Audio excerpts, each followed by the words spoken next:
welcome to the Learn with MANS. So today I am going to demonstrate you one of the book which is into the real-time configuration into the. So I took some of the prints, and this is the real-time implementation, full end-to-end configuration with the explanation. SAP S/4HANA EWM. This is the embedded side. Transportation unit or vehicle or truck creations, where we create the custom transportable unit or trucks or vehicle, and how we assign that vehicle or truck automatically to the delivery. The delivery could be inbound side or outbound side, and in the inbound process or outbound process, along with the yard management with the means of transport like truck, transportable unit.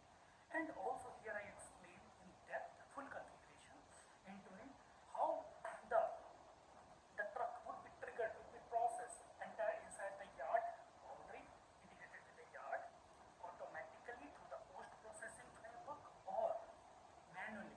Okay, so I have mentioned here a few of the transaction codes, // and // SCWM or // SCWM PRDI, // and // SCWM check-in checkout CIC.